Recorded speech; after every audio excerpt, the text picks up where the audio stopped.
Yeah, if you want. Diddle-a-dum-dum, British Strongman Podcast, episode 88, 87, 86. So today what I want to talk about, Shane, is the 7 staples of strongman programming in terms of exercises. We're just thinking about something interesting that we could talk about. Okay, just so everybody knows, by the way, we get zero. Well, I don't know about you, but I get zero notice on this podcast. So 7 states. This is something I just need to prep for. Well, I can do it off the top of my head. To be fair, I already know the answer, but it's quite a complex topic, that, Josh. Yeah. Well, literally, I've just made my lunch. I finished about 10 minutes ago, and I just made some yogurt and berries, and I thought, right. I know Shane won't have prepared anything to talk about, so let's create something interesting. So I just thought it'd be quite interesting. We have to pick 7 exercises. If we had to build a program around 7 exercises, around 7 exercises, right? Okay, I thought you meant like principles mainly. No.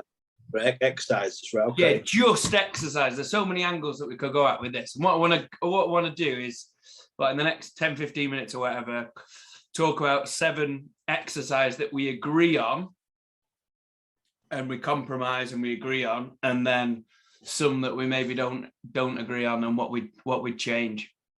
All right, so we'll just go back and forth. You go first, staple. And let's be specific with the variation as well, and assume that, let's be specific with the variation. Yeah, I would say for my programming, well, if we have to pick obviously I say log, but to me, I do push and strict. So does that count as 2 or? That's 2. Right. Well, I would just go with push then mainly, to be honest with you. But for me in my programming, it always starts off at push as the fundamental. But for 50-50 clients, 50% of my clients end up transitioning to strict. Not out of any fault or anything, it goes that way with the way we teach it. So I would say if I had to pick one in this scenario, I would still stay with log, clean and push press, because most people would start off running that. And the reason why I would choose that over an axle or a barbell or whatever is, for me, I truly believe that the log, you can accumulate more volume and frequency on a log.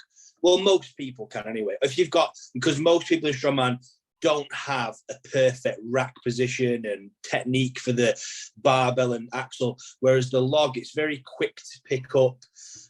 They can do more volume, more frequency, etc. on it. So if I had to pick like a press variation, I'll go log. Great answer. And I'd agree with that. And I'd agree with log push press as well. I feel like obviously your style, you like getting people strict pressing, better at strict pressing, sport the push press, blah, blah, blah, blah, blah. Like I'll go down the route of getting a solid push press and then introduce jerk variations and stuff like that. But for most people, in terms of listening to this, that are going to get the most value, log push press. And I find that, and I would pick the log and log push press ahead of like axle and barbell, because I find that from my experience, that if you get someone push pressing a log really well, that will transfer really well to the axle and the barbell and stuff. You can get them controlling a rack on the log, it'll transfer over to axle. But the same is not necessarily true the other way around. And you see a lot of people, they'll get really good at like barbell press from the rack or whatever, expect themselves to be kind of, but don't necessarily know, like, respect how difficult it's going to be the transition to log in terms of feel and stuff like that. So I agree with that, definitely. Yeah, I also agree. I think, just like you're saying, if you get good at log, it's an easy transition. Let's say you had axle come up in a comp and you got 4 weeks notice and you've been logging. Yeah. Easier transition from log to axle rather than the other way around. So Yeah, I think that's class. And you know what I think, going off a little tiny mini bit off topic, I think it's class. I always think this, that our coaching services, it's kind of well known now. If you come to me, I'm going to get you stripped in a log and you're probably going to get pretty good at it. And certain style of lifters that think they might be more suited to that can kind of come to me. I don't ever really put jerk, unless if someone asks I do, but I don't really push the split jerk. And I think it's cool that you do, because there are athletes out there that are more suited to that. And our coaching services are like good and different. And, I think it's just cool how we've got our own little way that's both successful. I think it's pretty sweet. Yeah, definitely agree with that. So what we're going to say, we're going to say log lift, or are we going to say, i.e. the clean and press as one, or are we going to say, would you just choose the push press from reps and shoulders? Push press, the log clean and push press, because to me it's in the middle.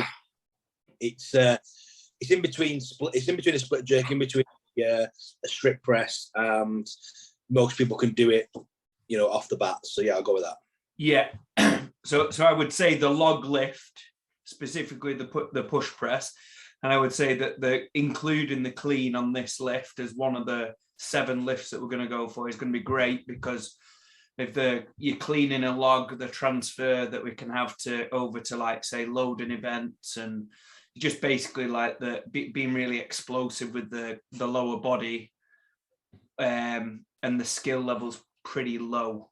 Like you can just say to people, launch the log up to your shoulders, explosive as hell, and there's not much that can go wrong with, to be honest. Yeah, you can get all the benefits of triple extension and a power clean on a log. Yeah, that's what I mean. Yeah. Yeah, and you teach somebody a power clean or something, it's going to literally take, it's just going to literally take fucking months, isn't it, to get a power clean technique even slightly efficient. So yeah, you get all the benefits quickly on the log. The clean, like say, loading events, stones, just getting good at understanding that position on the stomach and where's most efficient. Get loads of benefits from it. Right, so I'm gonna have an easy one then. So I'm gonna say deadlift from the floor. I'm gonna say stiff bar. Yeah, stiff bar deadlift from the floor. Just found no brainer really. I think most of the comps you'll be deadlifting from the floor. A lot of people fall into this thing of thinking that strongman, so we can use a deadlift bar, but actually most comps really there'll be some kind of stiff power bar or standard bar or even like an axle. You find that a transition over to axle from a stiff bar can feel quite similar. And I feel like a lot of people, I don't feel like I'm one of these. I feel like I need a bit of a transitional phase, but I know for a fact, a lot of people, they'll pull on a stiff bar and then they'll go and even leave it till comp day where they'll go and pull on a deadlift bar and they'll feel like, oh, deadlift bar is amazing. Personally, I like to kind of build the skill or whatever. But anyway, stiff bar deadlift from the floor. What do you think, Jay? So next one I will go with is a front squat. I think we should get some deep knee flexion in there. I think the front squat, I like to rotate my squat variations personally when in my programming. But if I had to pick one, I would say the front squat has the best carryover, especially if we're taking into account the log that we're doing for like the overhead press style lift that I've picked. I would say that the front squat enables the person to get into front rack. And if they don't have the mobility for it, at least they can work towards a front rack position, which would make the transition from like log to axle a little easier because you attain a front rack. Also, you're building that upright torso, thoracic strength, and it's a quad dominant movement, which we would like to get at least one exercise in of that fashion in. I also just think the front squat's got the best carryover to strongman, to be honest. So yeah, I'd go with that. Yeah, I definitely agree with that. I love the fact that, yeah, if I had to pick one, it'd probably be front squat. I would say kind of going against what I said, buddy, 10 minutes ago, being specific, but I would say front loaded squat. And I'll very often get people to, I'll often put that at the start of a phase or a cycle, whatever, and then get them to pick a variation that they're confident in executing well, whether that be, say, front rack, whether it be cross grip, whether it be with straps, whether it be, some people just hold a better technique and get the head around it better with a Zercher squat, and find that they can go really heavy and feels good on the knees and the joints and stuff like that. So generally, I'd say a front load, even like, say, doing like a sandbag squat or a stone squat as a progression from like a heavy goblet squat. So for those people who are listening who haven't done much squatting, or you find it, you've tried back squatting, and a common thing that with people struggling to back squat is they struggle to, a lot of people struggle hitting depth, through flexibility, motor control, whatever. But you just find that generally, if you can find a front-loaded squat that you can rack really well, i.e., say like a goblet squat's your kind of really good teaching tool for people. If you grab like a 20-kilo dumbbell, hold it in front of you, you're going to have a lot easier time learning how to get into that kind of deep knee flexion, hip flexion control. But the advantage of doing like, say, a sandbag squat, say grabbing like a 40, 50, 60 kilo sandbag, is you're getting a lot heavier stimulus than, say, the goblet squat, but it's just so easy to rack. You just bear hug it, and then the weight acts as a counterbalance and just guides you into this perfect squat position. So if you're listening and you're somebody who's tried front squats and you just can't get the rack feeling good, even with straps or whatever, just try doing like grabbing like a heavy sandbag and doing some squats, or a light stone or something like that. And you might be surprised at how easy it is to get yourself into the rhythm of doing that.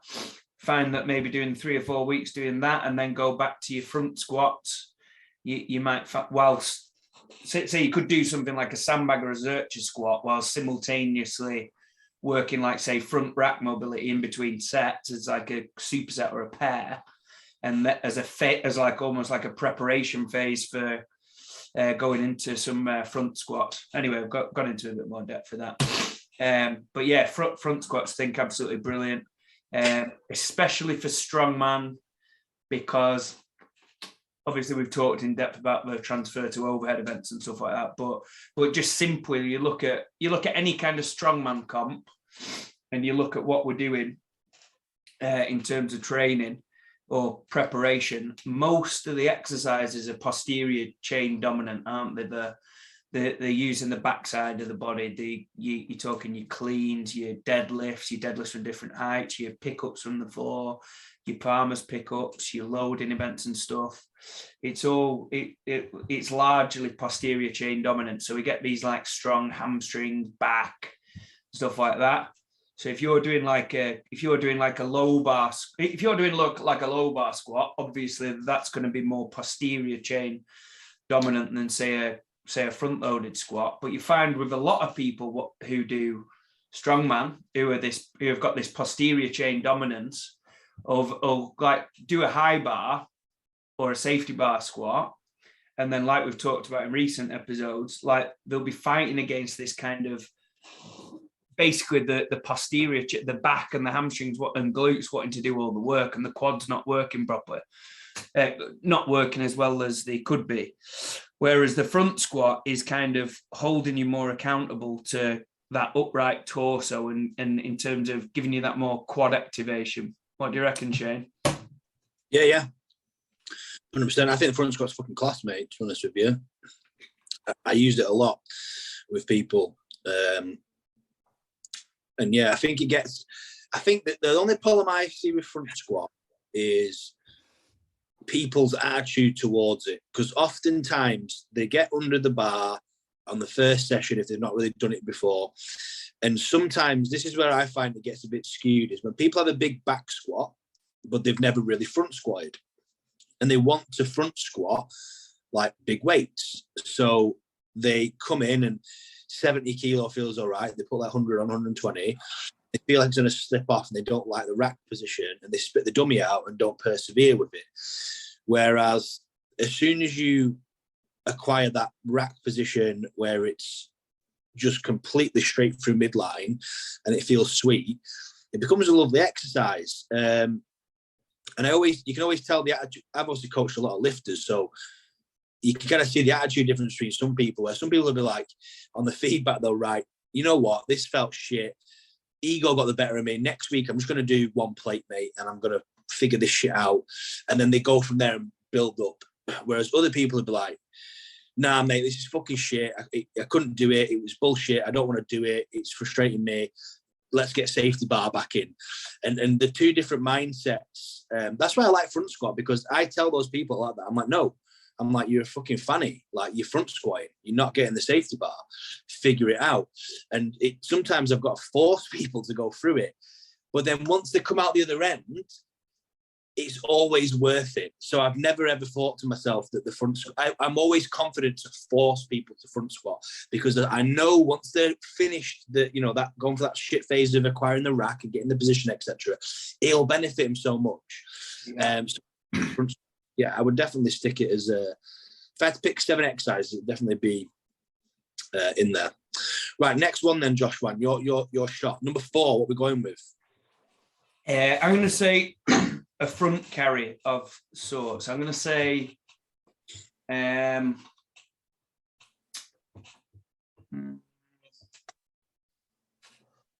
some kind of front carry, maybe a sandbag carry, or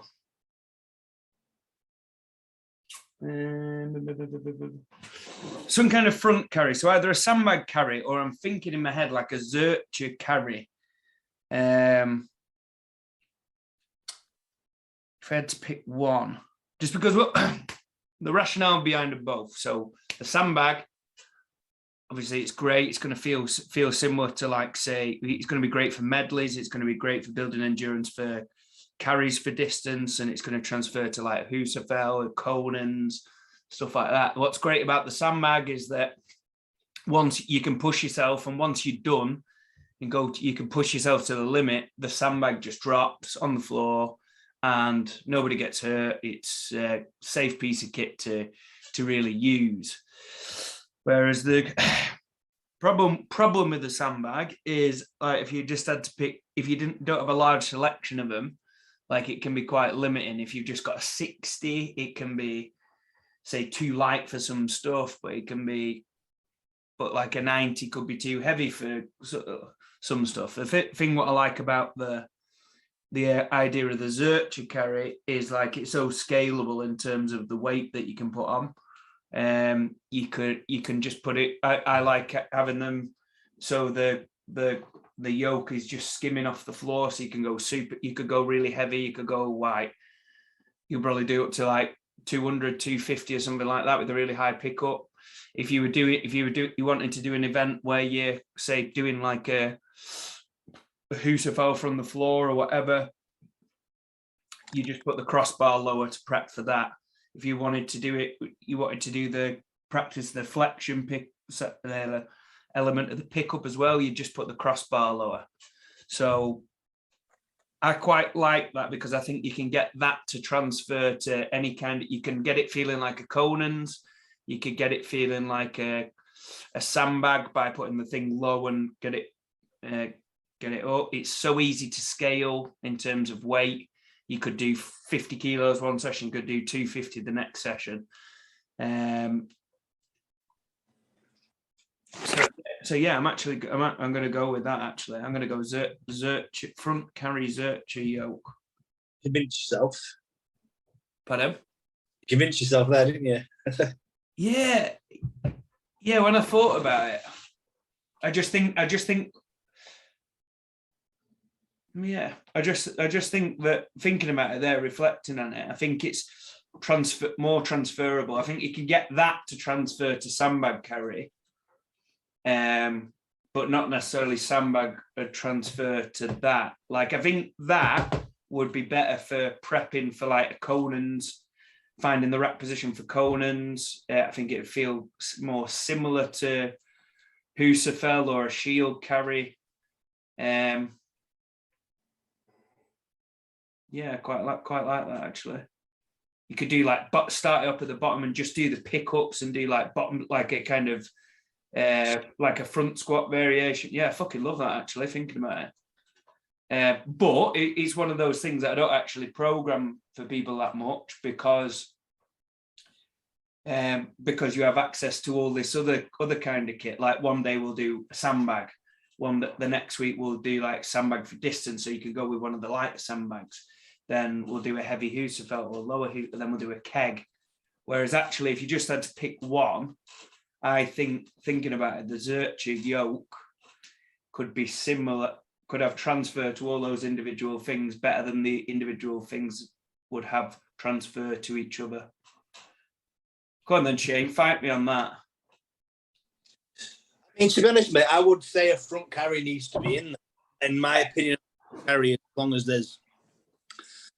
I mean, I wouldn't do it. I don't program that. Well, you just said you don't program it. I wouldn't say, is this something I don't use regularly? I would just say sandbag, because like, I think that it's more likely someone's going to get a sandbag than a Conan's, basically. That'd be my only argument. Is I completely understand what you're saying, but 90%, 80% of comps are going to have some kind of keg sandbag medley or sandbag loading or something usually, and then your odd one's going to have a Conan's.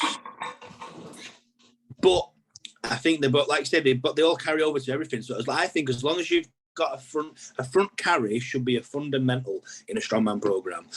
And realistically, I don't think it matters too much what it is, as long as someone's doing a front carry consistently. Right, go on then. Let's be pussies and just say, yeah, number 4, front carry. And then we've given people an idea there on there. 2 different angles. So we've got log lift, stiff bar deadlift from the floor, front squat, front carry. Your go, Shane. What have we got next? This is where we're going to start disagreeing, I think, because we've only got 3 left. We've got 5, 7 left. Now, we need a grip for definite. So the grip's an easy cop. I'm not going to pick that one. We definitely need a grip because we're not going. And you can't just say that and then not. No, I'm not. When you've only got 3 left, this is where our programming styles completely differ, because I'm a huge fan of distance and structural balance. And I would, if I had to pick 7 exercises for somebody and they had to run it for a year, I would favour structural balance and longevity over specificity. I can never say that word. So although I need a stone, I would probably say you need a stone and you need a grip, but I would personally favour, I'm not sure whether I would go with hip or shoulder stability. I would probably go with a pull-up is what I would go with, because I would use it to do grip and I would use it as a lat assistance and shoulder health exercise. You could do passive hangs on there for grip in between your pull-ups. You train your lats. It's the opposite movement of an overhead press. And you can vary that up with, different grips and different positions, neutral grip, wide grip, supinated grip, fat grip, on little balls, whatever, for extra grip work. So I would personally go a little bit different to what maybe expected and go with a pull-up. Okay, so we're just to agree on that, we're going to have to say grip, aren't we? Grip. I'd say grip carry. I'd say farmers. I'd say farmers carries, because obviously the grip stuff, blah blah blah blah blah. I'd say that if you can do farmers well with the instability of the having to stabilize both sides, you go to a frame and generally you'll find it easier. Yeah, I'd pick a farmer's carry over a frame. So we're going to say grip anyway as that whole thing. And then the specifics of that is where we disagree, because I believe that I I believe in structural balance as well, and I think it's important. And I believe that can be achieved through doing the stuff that's, if you add constraints and prioritize certain things when you train, I believe that can be achieved with doing like the strongman exercises. But anyway, I think that's a fucking another episode in itself, isn't it? Yeah, that's really the main. Our training philosophy and opinion and stuff are fairly similar, really. Yeah. One of our big things that's quite different is, I use a lot of bullshit, don't I? That's what I call it as well, bullshit. Like I use a lot of glute work, isolated glute work that's not specific at all to strongman. It's more about the human, more so. Like I don't even not even care what they do. Like I'd give that stuff to anyone in any sport. Yeah.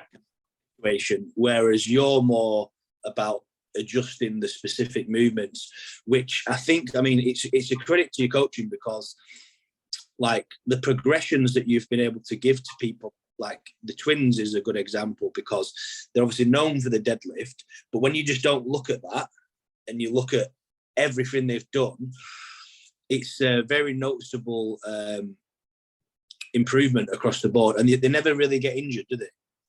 So, it's obviously.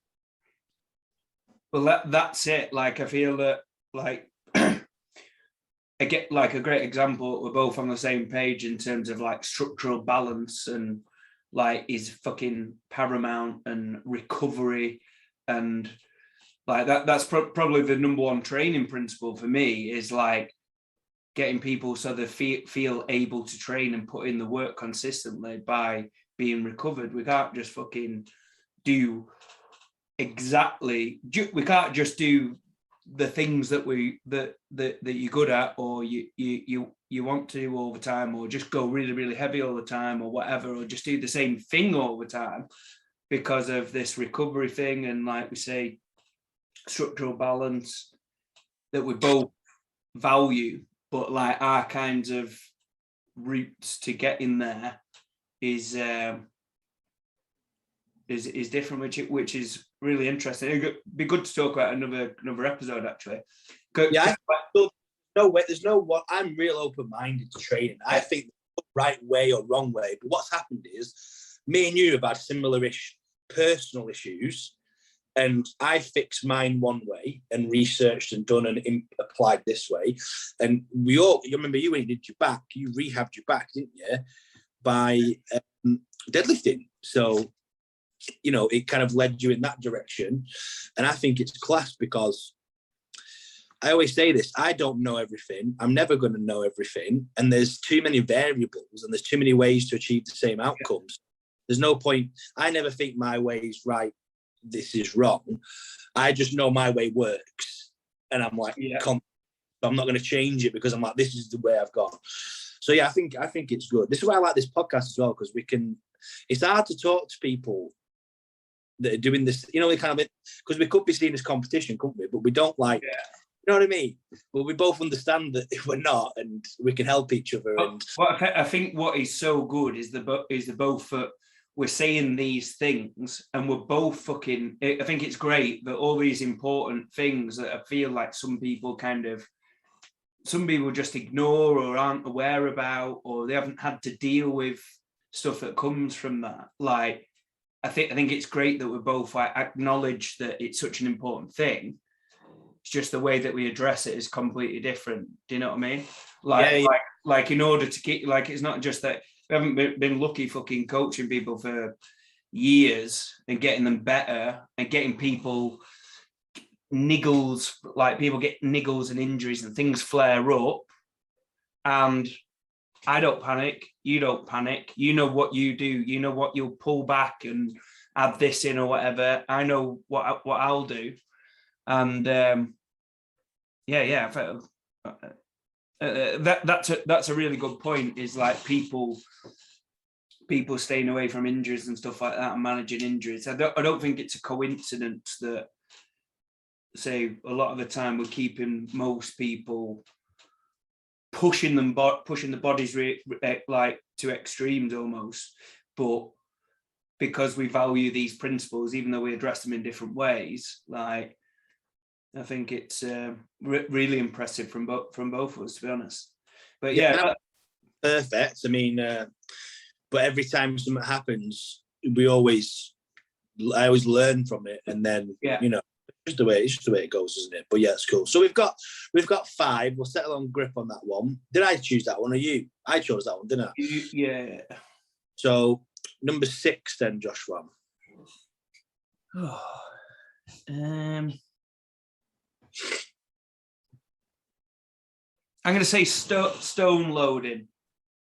Yeah, I'm going to say stone loading, or I'm going to say loading, and then we can decide like how specific are we going to decide on that. Like we're going to say, I would say stone as well. I consider stone almost like, you know, you got bench dead and powerlifting. I really consider stone as like one of those strongman, because even if it's not in every comp, usually at the bigger shows, like if you're going to nationals like that, there's probably going to be a stone run or a stone for reps or something like that. It's to me, and it's just a classic strongman event, and it should be that way. I think it should be in most comps, because everybody knows. Like I love it where it's like, oh, it comes down to stones. You know, I love that when it comes down to stones. I think it's cool, and yeah, to me, it's an event that it builds a lot of posterior chain strength from the pickups. Teaches a lot of cues that are applicable to many events in strongman. The position that you get into for the extension, again, whether you replace that for a keg or a sandbag or an odd object or a log, it's all similar-ish extension. I mean, obviously slight adjustments, but I think stone's fucking class, mate. And I like to talk about it now because I'm back doing stones every week, and reminding me how much now that I don't get any pain and I can just train them again. Oh, mate, they're fucking class. I love them. Brilliant. So, yeah, and the thing is, it's one of those things where you could say, well, in terms of movement pattern, the heavy sandbag is going to transfer well, but everybody needs to learn how to use tacky. Like that. That's just the thing. Even lads who are really strong, who are like, say, getting into strongman, say someone who've come from powerlifting and they've got really big numbers, the pressing's good, the deadlifting's good, the moving, whatever, they still need to learn how to put tacky on and what that feels like compared to not using. Not just about slapping it on, is it? Because it was you that taught me this. I'd obviously done stones for years before you'd even ever lifted a stone. But then you being the way you are and so intricate and break everything down, you spoke about tacky once. And we're talking about how you want to put on your hands and the way you place your hand on the stone, and you don't need as much on your forearm. And I was always one of these that when we got the tacky, we just slapped it everywhere. Hands, forearms, like fucking my bicep. I didn't care where it was. I just get tackied up. And then I was doing it wrong without knowing for years. And 2 things helped me get rid of my pain on the stones. First one was actually training my biceps in isolation, because they were so weak in isolation. They were just terrible, mate. So that definitely had a big impact. But then the second impact was learning where to put my hands on the stone exactly, learning where I should be applying the most squeeze into the stone, if that makes sense. Because before I was just like getting my forearm and wrist and hand and everything, and squeezing with everything, and just relying on the amount of tack to like lift the stone off the floor. Whereas when I learned to put a bit more force into my hands on the pickup and be a bit more relaxed in the forward, like it's still touching, but I'm not actively like squeezing this top bit into the stone as much. Yeah, that reduced a lot of pain. So, like you say, it's even just putting the tacky on and where to put it and how to do it. It's a skill. Like, and I think a lot of strongmen will have the habits that I had, because I wasn't even aware of them. You know what I mean? Until someone told me. I didn't think of that shit myself. And it wasn't until you did that I started trying it. And Joe Sco did as well. Joe Sco's been doing some of the things. I can't remember where he said it. Maybe he just did a video on it. I don't know. I seen it somewhere anyway, and so did Joe. And we've been doing it, and it honestly works really well. Yeah, nice one. So yeah, and you get your head around that skill, and then you can go and apply that to like a heavy sandbag pickup, because it's the same principles of trying to keep your arms long and using your hand like almost like a wrist, like a little shovel, if you will, rather than kind of squeezing with the biceps. But you could get really, really strong with the sandbag, go to stone, and then be really, really struggling if you don't like, because you can't read it. You can't watch my fucking you can't watch people's Instagram and YouTube and shit and then like be like, oh yeah, well I know what to do. It is something that you need to feel, and you need to know what it feels like when you go to try and break that stone off the floor and you feel like it's attached to your hands or your arm or whatever, and you're not having to over squeeze, if you will, which again will transfer to the other kind of any kind of pickup between the legs. So number 7, final one for today. And by the way, I just picked 7 because I thought it sounded interesting, but we could do 10, we could do 5. I think we've got a nice little list here, something to finish off with. If I had to choose something, I would probably, it's a bit random this one as well, I'd probably choose a throw, mate, to be honest with you, because that's a good, really good call, actually.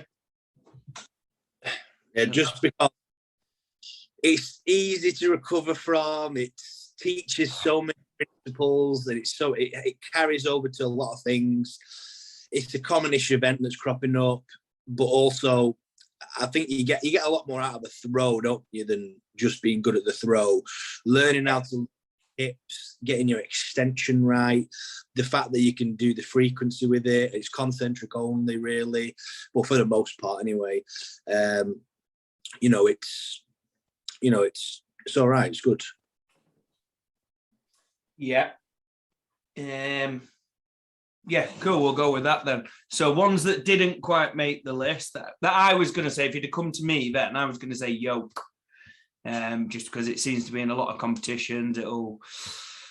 The reason I didn't say yoke is just because I'm thinking we're moving with the yoke, and we've got the farm. You said I said farmers on grip, so I was like, I sacrificed a bit of moving for. Another thing that I thought was drag, mate, because I think drags are really underutilized. I've been putting a lot of drags in recently, not just because they're in comps, but I think they're just really good for like your knees, your conditioning, grip. There's a lot of stuff you get from drags.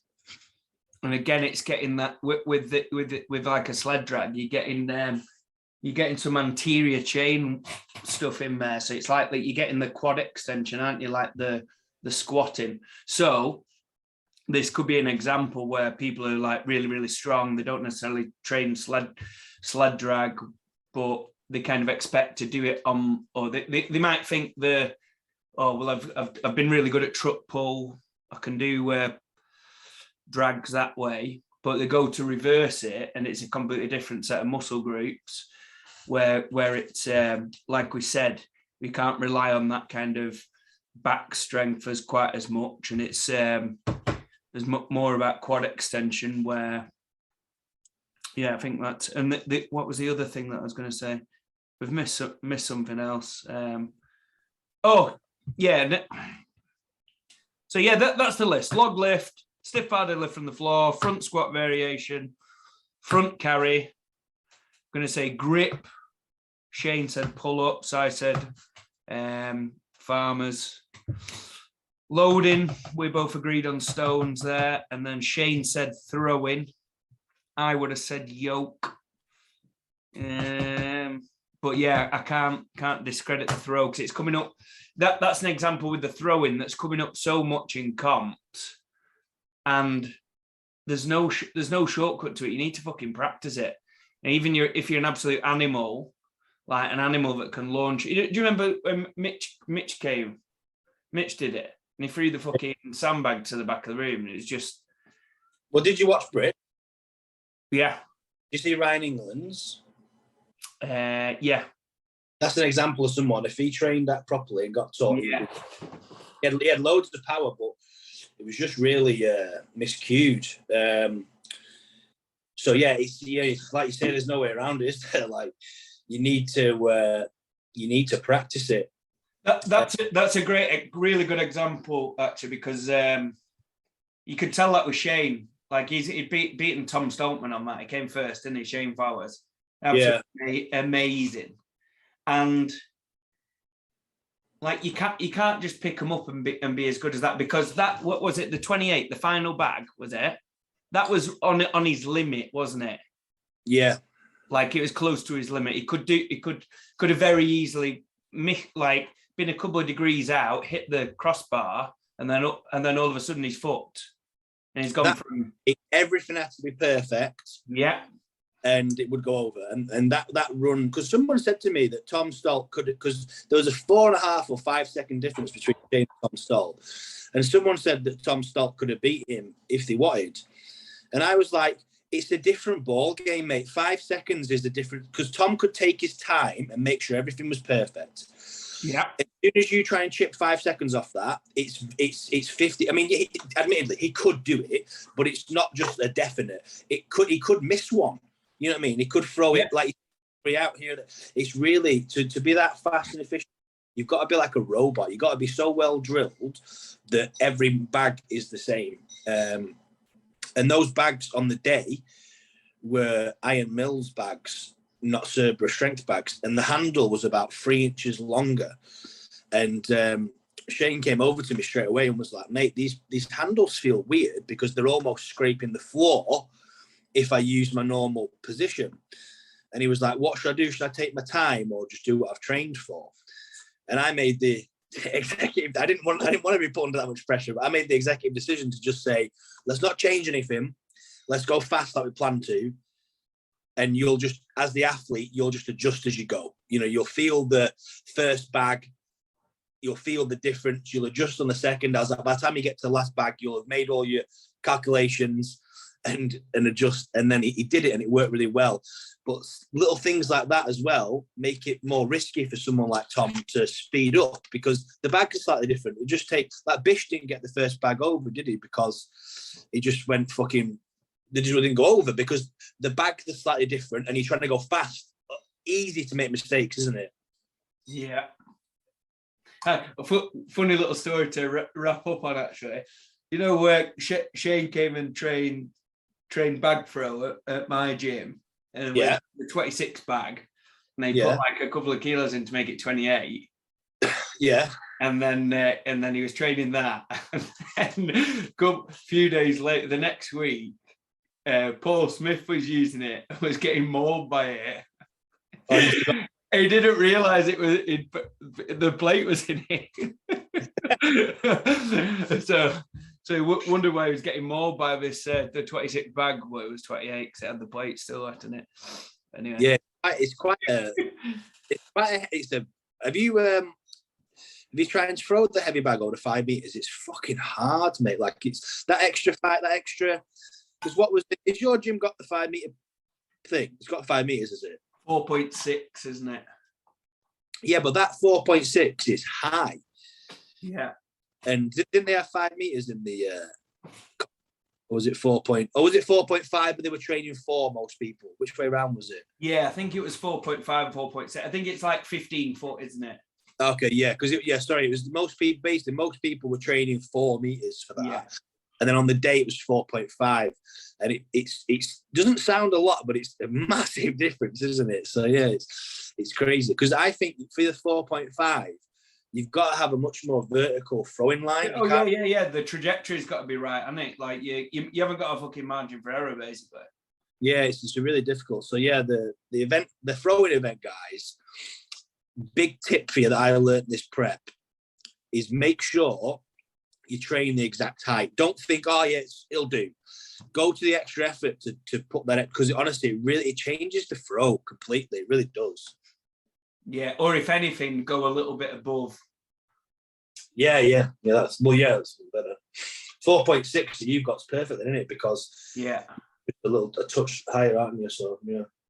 Yeah, one of the most impressive things I've seen in training recently was Tim the other day.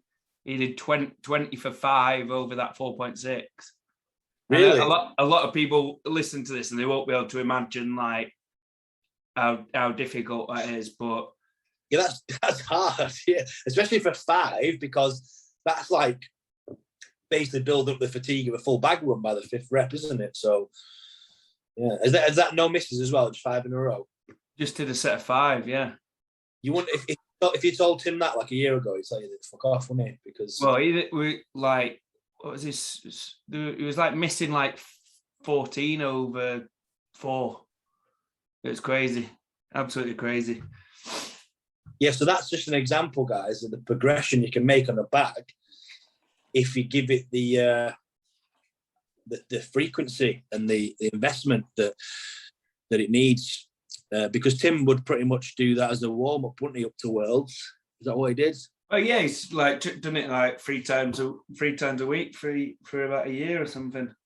And to be fair, like people are like, he'll compete under 80, him and Joe under 80 this year or whatever, and I think they'll clean up any bag throw event, and it'll be one of those things where people will be, oh yeah, they're good at that, whereas they were horrendous.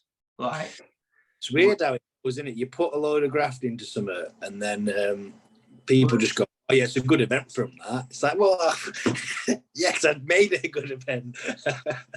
yeah, it's ridiculous.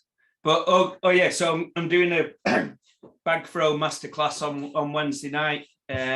So go onto my Instagram, Linktree, and you can buy your ticket to the. We've done the dumbbell, axle, and log. The last 3 weeks have been great. You can still purchase those off the Linktree, and you can sign up for the throwing event. Really looking forward to it. Right, mate. Right. See you later. Nice one.